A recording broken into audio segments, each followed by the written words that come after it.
morning students. Welcome to our computer class. In today's class we will learn how to insert a table object in a web page. You know what is table? Is a tabular data structure which can store data in row and column format. That means table consists of number of rows and number of columns. Now to insert this like table in our web page, we have to use an element called table. This is a container element, that means it has start and end tag. In between start and end tag of table element, we have to specify the rows and the data for the rows. So let's have a look. So let me make one notepad file to write HTML code. Right click, new text document. I am giving the name mypage.html.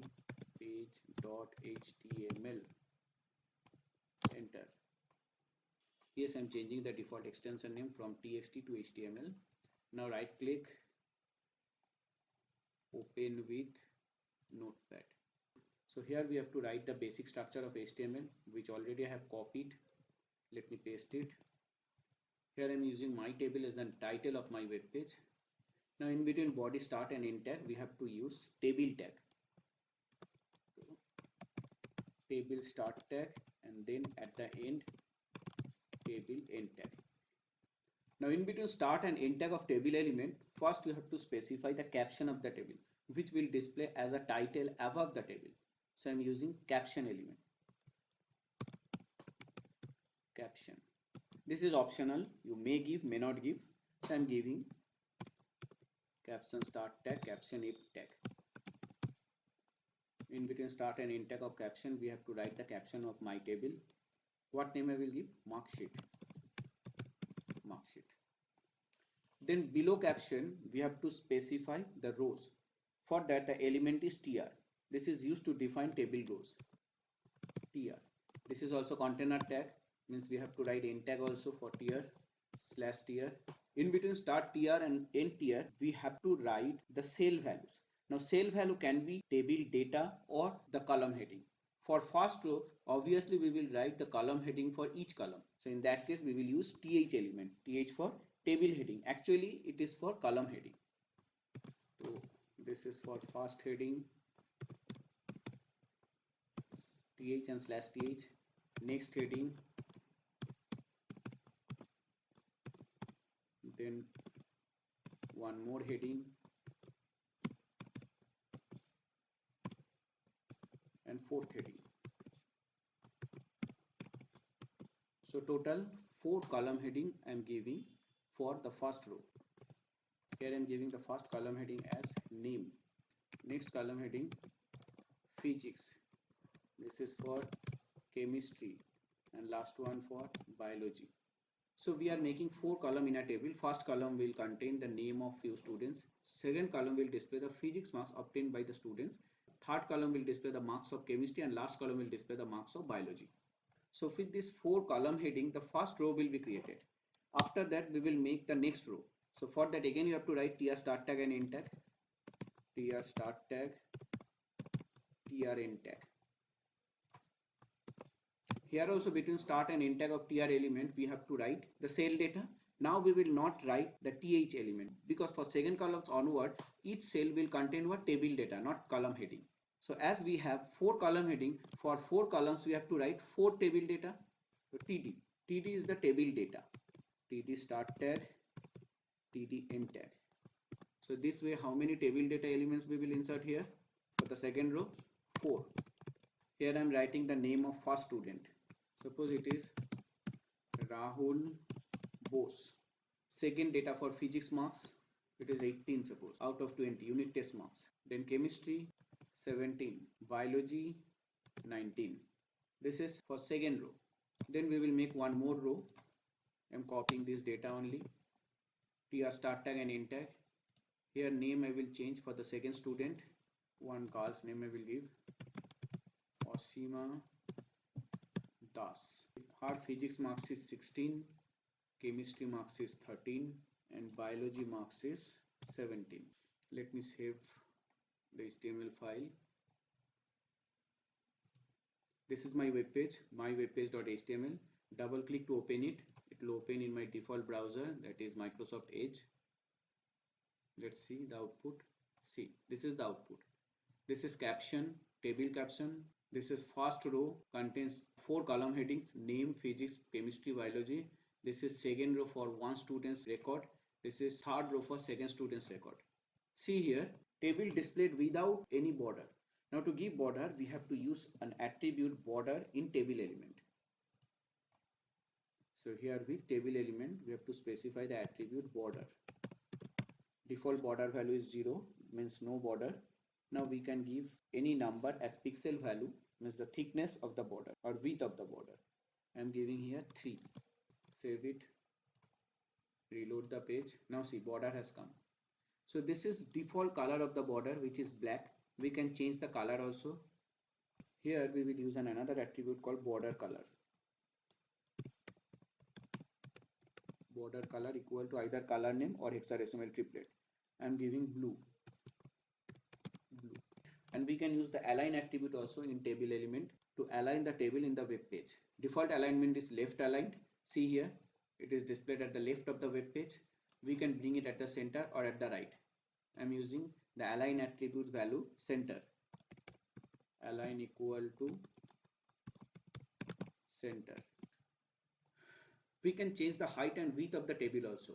The attribute is height and another one is width.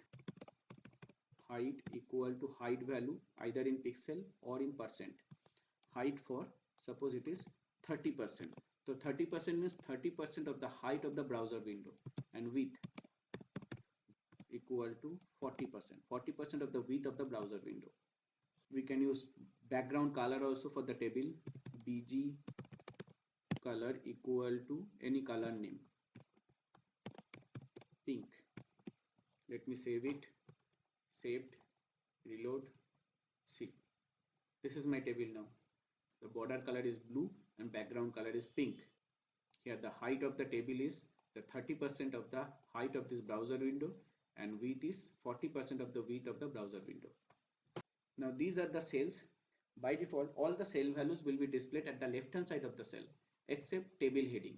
Table heading means column heading will be displayed at the center in boldface, but other table data will be displayed at the left hand side of the cell. That alignment also you can change. You can bring the text at the center or at the right. Let me bring the text center. So what we will do, we will use align attribute with tr element. If you use align attribute for first tr element, this table rows all the data alignment will be changed in the cells. But if we use align attribute with any td element, so alignment of that particular cell's data will be changed. So I will use align attribute for second table row and third table row. So this is for second table row. Align equal to center. This I will copy for the third table row also. Let me save my file. Reload it. See now. All table data are displayed at the center of the cells. Now we can increase the space between two cells, two adjacent cells. For that, the attribute is cell spacing, which you have to write here with table element, because that is the attribute of table element. Cell spacing.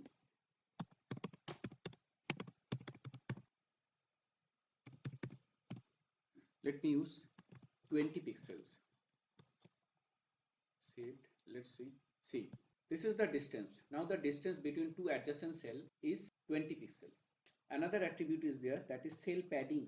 This cell padding is the attribute which is used to specify the distance between the cell data and cell edge. This distance from here till this much, from here to this upper edge, from here till the lower edge, from here to this left boundary. That I am not showing, because for that we have to increase and decrease the height and width of the table. This is not very useful attribute of table element.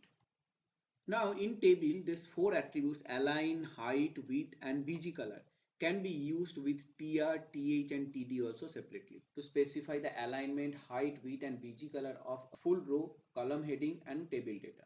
So that you must check. Now we will learn two important attributes of td and th element. They are row span and col span. Row span attribute is used to combine cells vertically in a table. It specifies the number of rows that the cell spans and merges them to a single cell. And col span attribute is used to combine cells horizontally in a table. It specifies the number of columns that the cell spans across and merge them to a single cell. Let's see. This is one table. In this table, the first cell of the first row extended vertically to get the space of the first cell of the second row also. That means it spans two rows. So here we will use row span for the first cell of the first row to span two cells.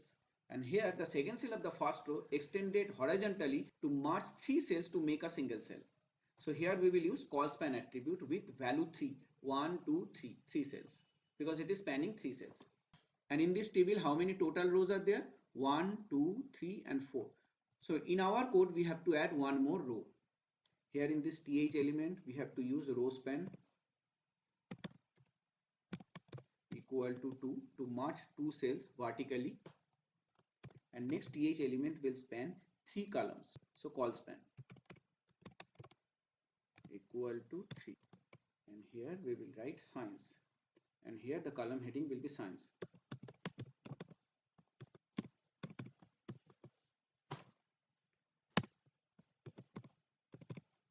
This is first table row, next table row. In next table row, the first cell spans with the first cell of the first row. More 3 cells are left. For them, physics, chemistry and biology will be the subheadings. Let me save it. Reload the page. See now. Is name, science, under science, physics, chemistry and biology. These are 3 columns. This is Rahul Bose marks in physics, chemistry and biology. And 16, 13, 17 are the marks obtained by Asima Das for physics, chemistry and biology respectively. They are coming under the category science. And this is name, which spans 2 cells vertically. And here this cell spans 3 cells horizontally to make a single cell for science. And this is the table caption. Now let me remove this cell spacing. Reload it. So this table looks like this picture. Now if you want to change the background color of this cell, what we will do? Find out the name cell, this one. Here you use BG color. BG color equal to green. Saved. Reloaded. Understood? So this is all about table and its sub elements.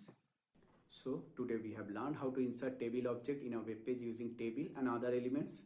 I hope you understood this class. In our next class, we will learn another advanced feature of HTML. Till our next class, bye. Have a nice day.